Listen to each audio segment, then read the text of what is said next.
Perjuangan pembebasan Irian Barat atau Trikora.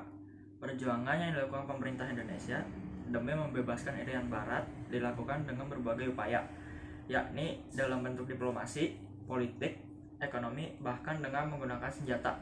Berikut diantaranya yaitu: 1. Melalui diplomasi. Pemerintah Republik Indonesia mengambil langkah diplomasi dalam upaya membebaskan Irian Barat dari kekuasaan Belanda. Langkah tersebut dipilih oleh bangsa Indonesia demi menghindari pecahnya konflik bersenjata di kedua belah pihak yang akan memakan korban jiwa. Berikut langkah-langkah diplomasi pemerintah Republik Indonesia lakukan demi memperjuangkan pembebasan Irian Barat. Diplomasi dengan pihak Belanda. Sesuai dengan isi kesepakatan KMB atau Konferensi Meja Bundar, permasalahan mengenai Irian Barat penyelesaiannya ditunda setahun setelahnya. Maka dari itu, setelah Republik Indonesia Serikat atau RIS berdiri atau mengakui kedaulatannya, wilayah Irian tidak termasuk ke dalam kedaulatan Indonesia. Semestinya akhir 1950-an, Irian Barat dikembalikan ke dalam kedaulatan Republik Indonesia. Namun sepertinya hal tersebut tidak berjalan mulus sebab ada indikasi pihak Belanda berusaha mengingkari kesepakatan itu. Pada masa demokrasi liberal pun, pemerintah Indonesia juga terus mendorong pihak Belanda mengembalikan wilayah Irian Barat ke wilayah kedaulatan Indonesia. Setiap kabinet baru pun berupaya mengajak pihak Belanda untuk melakukan pengembalian Irian Barat. Hingga pada masa Burhanuddin Harahap berkuasa di kabinet diadakan sebuah pertemuan di antara Menteri Luar Negeri Indonesia, Anak Agung, dan Menteri Luar Negeri Belanda, Luns, di kota Den Haag, Belanda. Namun, pertemuan tersebut tidak menghasilkan kesepakatan apapun tentang pengembalian Irian Barat. Kemudian diplomasi melalui sidang di PBB. Karena segala upaya perundingan yang diusulkan kepada pihak Belanda tidak menghasilkan kesepakatan apapun, maka pemerintah Indonesia pun mengambil langkah membawa permasalahan tersebut ke forum PBB.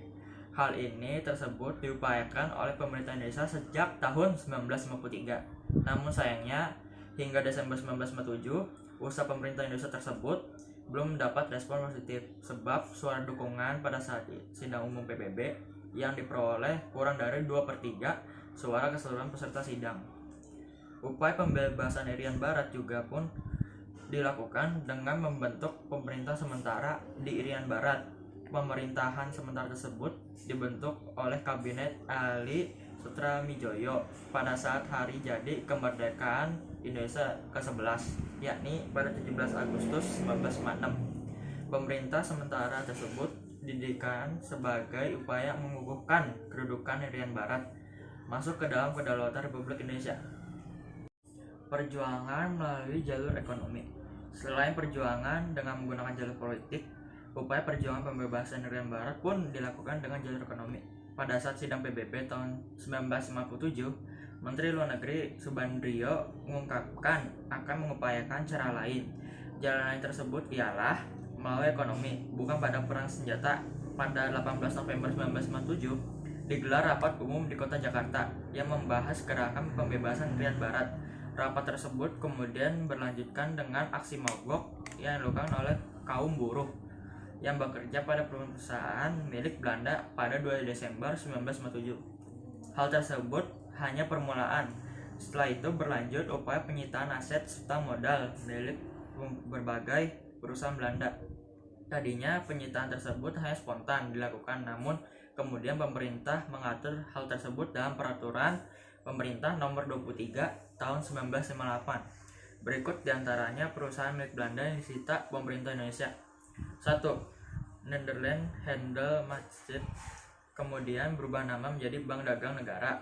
Kemudian KPM atau perusahaan perkapalan. Ketiga itu perusahaan listrik Philips.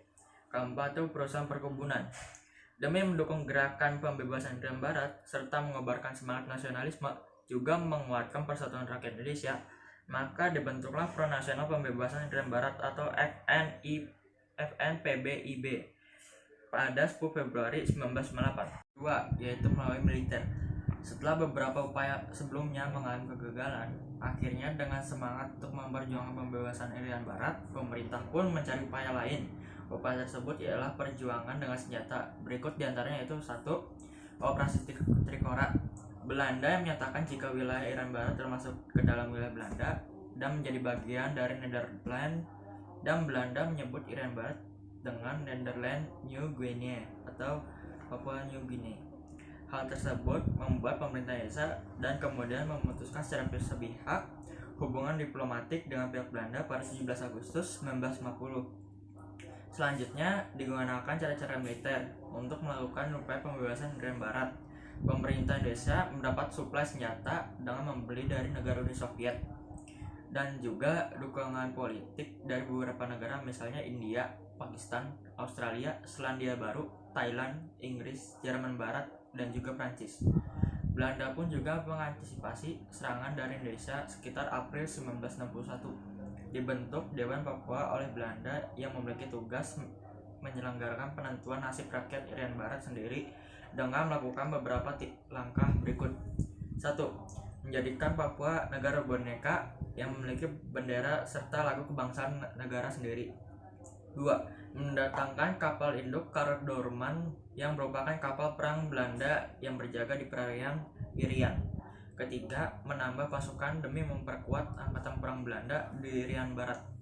Karena hal tersebut, konflik bersenjata menjadi sangat sulit untuk dielakkan lagi.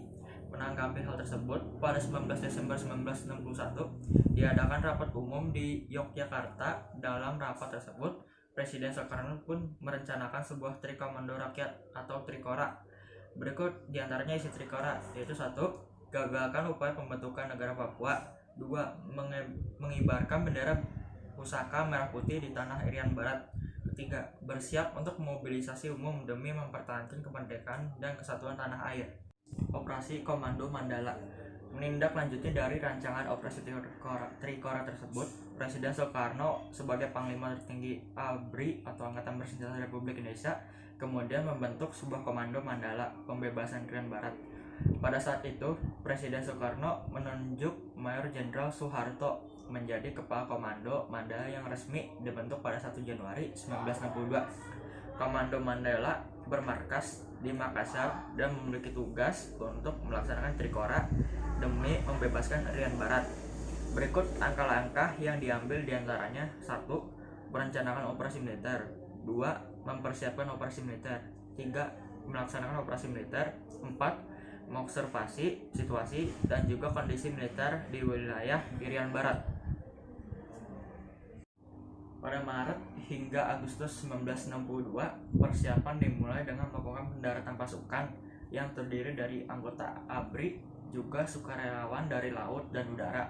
Hal tersebut merupakan bagian dari persiapan pelaksanaan operasi militer di wilayah Irian Barat. Komando Mandala telah melakukan tahap-tahapan perjuangan.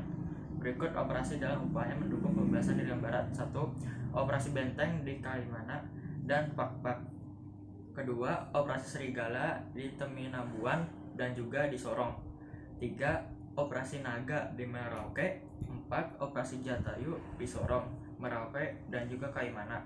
Dalam tahap persiapan infiltrasi militer tersebut, terjadi sebuah insiden pertempuran di Laut Aru pada 15 Januari 1962 yang dilakukan oleh pihak Belanda saat kapal perang milik Angkatan Laut Republik Indonesia berjenis motor torpedo boat atau MTB Macan Tutul sedang berpatroli di wilayah Laut Aru, diserang secara terus-menerus dan menyebabkan kapal tersebut terbakar dan gugurlah Komodor Yos Sudarso dan Kapten Laut Wiratno. Gerakan tersebut pun tetap dilancarkan hingga pasukan Indonesia berhasil menguasai wilayah-wilayah penting di Irian Barat. Penyelesaian konflik. Mendapat serangan dari pihak Indonesia, Belanda mulai kewalahan dan merasa sedikit khawatir. Hal tersebut tak luput dari pengamatan dunia internasional dan lantas segera beraksi dengan mendesak diadakannya perundingan damai yang kemudian disetujui oleh pihak Belanda. Kemudian Dewan PBB mengutus Ellsworth Bunker, diplomat asal AS Amerika Serikat, untuk menjadi mediator dalam perundingan tersebut. Berikut beberapa pokok isi kesepakatan tersebut. 1. Irian Barat akan diserahkan kepada pemerintah Indonesia melalui Dewan PBB yang akan didirikan, yaitu UNTEA, United Nations Temporary Executive Authority, sebagai pemerintahan sementara PBB di Irian. 2. Memberi kebebasan untuk rakyat Irian Barat dalam menentukan pendapat mengenai kedudukan Irian Barat. Pokok ulusan tersebut yang kemudian dikenal dengan Rencana Bunker. Berdasarkan rencana tersebut, pada 15 Agustus 1962 dicapainya sebuah kesepakatan di antara pemerintah Indonesia dan Belanda yang diadakannya di kota New York, yang disepakati antara Menteri Luar Negeri Indonesia Subandrio dan Menlu Belanda Van Rooyen. Dengan begitu, perjanjian ini terkenal dengan sebutan Perjanjian New York. Perjanjian New York. Berikut pokok dari Perjanjian New York, diantaranya 1. Irian Barat harus diserahkan pada UNTEA paling lambat 1 Oktober 1962, yang kemudian bendera milik Belanda diturunkan dan diganti bendera PBB. Tentara Indonesia yang masih berada di Irian Barat tetap berada di Irian Barat dan berada di bawah pengawasan UNTEA. 3. Pasukan militer Belanda harus segera ditarik dan dipulangkan kembali ke Belanda. 4. Bendera merah putih milik bangsa Indonesia pun dikibarkan di tanah Irian Barat berada sebelah bendera PBB sejak 31 Desember 1962. Kelima, pemerintah Irian Barat yang berada di bawah pengawasan UNTEA akan diserahkan pada pemerintah Indonesia paling lambat 1 Mei 1963. Hasil perjuangan pembebasan. Sesaat setelah sepakatinya perundingan di kota New York pada 19 Agustus 1962, kemudian datang surat perintah penghentian adu tembak di antara kedua belah pihak dan dimulainya gencatan senjata. Maka dengan begitu, Operasi Jaya Wijaya tidak jadi dilaksanakan pada 1 Oktober 1962. Secara resmi, Belanda melakukan serah terima pemerintahan Irian Barat pada UNTEA PBB sebagai bagian dari pemenuhan isi perjanjian New York, dan kemudian pada 1 Mei 1963 PBB pun menyerahkan pemerintahan Irian Barat pada Indonesia. Hal tersebut dilakukan dengan sebuah syarat, yakni pemerintah Indonesia harus mengadakan PPRA, penentuan pendapat rakyat. Maka dengan begitu, masa penjajahan Belanda Indonesia telah berakhir. PPRA sesuai amanat Dewan PBB pada 1969 akhirnya dilangsungkan di Irian Barat, dan hasil